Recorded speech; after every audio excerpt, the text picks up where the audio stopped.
Greetings, System Failure listeners. Nathan here with your weekly essay read. This week's is entitled Secret Societies and subtitles How Banking Dominates Politics in an Era of Democracy. With this essay, we conclude Volume 2 of the System Failure Constellation of Ideas. Follow our progress on the idea map and essay schedule. Suspicion of the banking sector has grown considerably since 2008, when mortgage banks exploded in all our faces. But most people still don't realize who our real masters are. Bankers dominate the politics of our modern era, as the popes once dominated the Middle Ages in Europe, and the Romans once dominated the known world. But unlike their predecessors, bankers rule from behind the scenes. There have been many secret societies with rumored connections to banking houses such as the Knights Templar, the Freemasons, the Rosicrucians, the Bavarian Illuminati, the Skull and Bones, and the Bilderberg Group. Secrecy makes the exact nature of these societies opaque and hard to pin down. The internet, as usual, is rife with misinformation. Therefore, System Failure is content to merely speculate about possible connection between the Knights Templar and the Freemasons, who share much symbolic overlap. This essay contains an oblique reference to that conspiracy theory, but steers clear of wandering any further afield by focusing on the actual mechanics of compound interest and a well-known historical anecdote involving famed British banker Nathan Mayer Rothschild. Introduction. Throughout history, those who've challenged power have greatly enhanced their safety by forming secret societies. In modern times, the powerful have also adopted secrecy because modern people have come to expect democracy. Few are willing to tolerate rule by god kings like the Caesars anymore, or by religious authorities like the Pope. Today, secrecy and deception are indispensable to the banking houses that dominate modern international politics. The Roman Empire. During the centuries when Rome had emperors, it was no secret. Those emperors wanted to be recognized far and wide. They went so far as to commission giant statues of themselves. The Colosseum in Rome is called that because a 200-foot colossus of Emperor Nero used to stand nearby. It was not uncommon for the emperors of Rome to demand to be worshipped as gods. They were anything but subtle. Conversely, early Christians hid themselves from view because Roman authorities persecuted their religion. They secretly practiced their Holy Eucharist rite in secluded locations, such as among the skeletons in Rome's creepy underground catacombs. They operated as secret societies to protect themselves from the wrath of emperors like Nero. The Middle Ages. While the fall of Rome ran its course and the Italian peninsula lapsed into economic chaos, Christianity exploded in popularity. That religion was originally financial in nature, and the apocalypse it prophesied eerily matched the economic collapse Romans were living through at the time. In the finale, the last emperors of Rome were obliged to adopt the new faith and declare it the state religion of the dying empire. The oligarchy of the shrinking empire slowly merged with leaders of the early Catholic Church. The bishops of Rome started calling themselves pontiffs, a name derived from Pontifex Maximus, one of the emperor's many titles that made them the high priests of the old pagan state religion. But unlike the Caesars, the popes didn't set up an extractive tax regime through raw military power. Instead, they leveraged belief. The church claimed an inside connection with God, and it amassed great wealth by monetizing this perceived monopoly on access to the divine.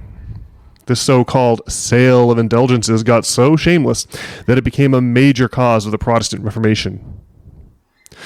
Where the Caesars once took power by sheer force, the popes consolidated power by taking advantage of the contents of people's minds.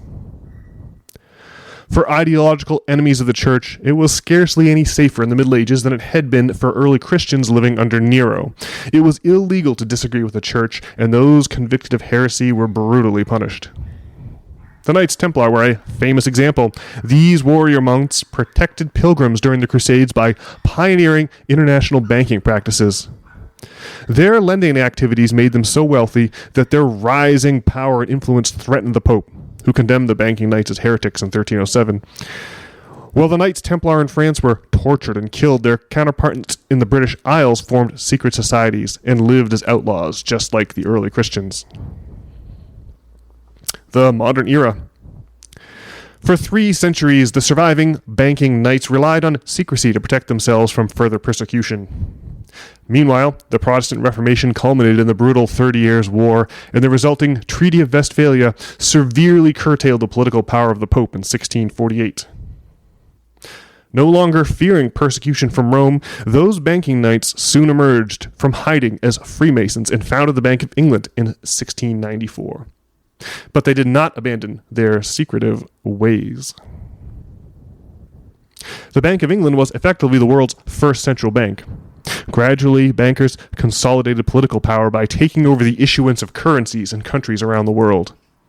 Over the past 3 centuries, bankers have come to dominate international politics as the popes and the Caesars once did. Democracy. The great arc of history has seen humankind progress from master-slave societies like Rome through the lord-peasant societies of the Middle Ages in Europe to the modern employer-employee economies we recognize today. There have been almost as many setbacks as successes. But bottom-up democratic decision-making has slowly replaced the top-down power dynamics that once characterized human society. This gradual inversion of power is perhaps the broadest trend in human history. Bankers don't consolidate power and wealth through raw military might the way the Caesars did, nor can bankers enforce a religious monopoly across international borders the way the popes could. That's because the public has come to expect at least the pretense of democracy, and the hoarding of staggering wealth under conditions of nominal democracy is a delicate political pirouette to execute. For better or for worse, electorates can always use their vote to correct gross wealth disparities. Bankers avoid that outcome by embracing the secrecy from which they emerged. Deception and misdirection are crucial tools in their toolbox. Banking. Consider compound interest, the exponential calculation by which bankers make money. People lack good intuitions when it comes to exponential rates. When asked to imagine a piece of paper folded in half 100 times, our brains picture something about as thick as an old phone book. But in reality, doubling the thickness of a piece of paper 100 times would yield a wad thicker than the known universe. Similarly, people don't realize that taking out a 30-year mortgage at 5.299% means that by the time the mortgage is paid off, you will have purchased a home for yourself and a home for your bank. 5.299% is the rate at which the total interest paid equals the principal on a 30-year loan. At that rate, a $500,000 mortgage, a $500,000 home costs $1 million. Complaining about taxes has been a time-honored tradition since the earliest days of the agricultural revolution. But in modern times, the property tax you pay to your duly elected authority is dwarfed by the cost of the interest on your mortgage. Few realize that the tribute we owe to bankers is far more significant than the tribute we owe to our elected governments. As the popes once monetized a monopoly on access to the divine, so bankers now monetize a monopoly on access to currency. If you need money, you must buy it from the banks, and interest is the price that they demand. But only those who bother to sit down and fill out an amortization table realize just how high a price that is. That is just one example of how deception and misdirection do heavy lifting for bankers. The Rothschilds. The pages of history provide us with another example of banking, deception, and misdirection. In June of 1815, the Duke of Wellington defeated Napoleon at Waterloo. London banker Nathan Mayer Rothschild made a fortune off that battle when one of his messengers was able to deliver news of Napoleon's defeat a full 24 hours before Wellington's own courier reached London. At that time, British bonds were called consols, short for consolidated annuities, and they were traded on the floor of the London Stock Exchange. Rothschild started aggressively selling his consols, making other traders believe that Britain had lost the war. That started a panicked sell-off, and the price of consols collapsed. At that moment, Rothschild reversed course and bought back all the consols he could at a steep discount. After word reached London that Wellington had actually prevailed, consols shot up to an even higher value than before the war. When all the dust had settled, Rothschild had increased his holdings by 20 times and possessed a stranglehold on the British economy. In that same year, Nathan Mayer Rothschild made his famous statement, quote, "I care not what puppet is placed upon the throne of England to rule the empire on which the sun never sets. The man who controls Britain's money supply controls the British Empire, and I control the British money supply," unquote.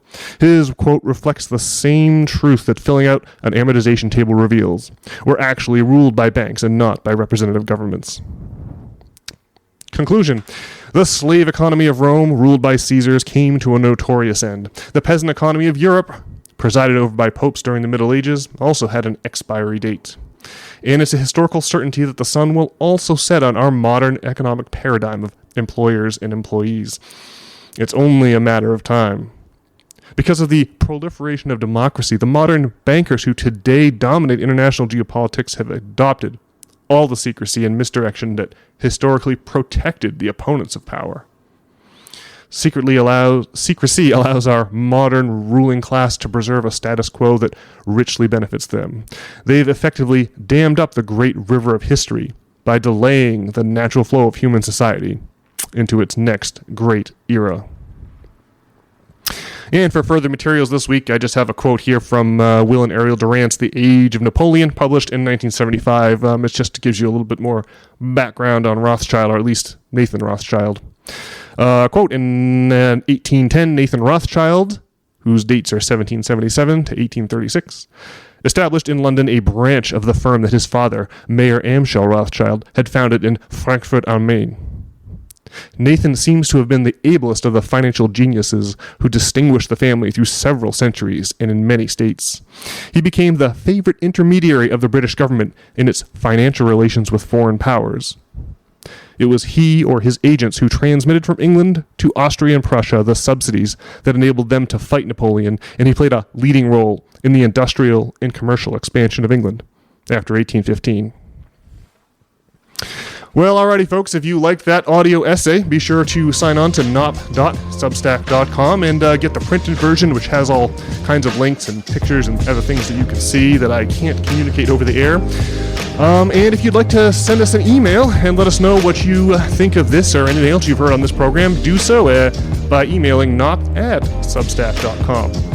And with that, good listeners, I will be back on Monday with another podcast with Brian. We'll talk to you then. Okay, take care.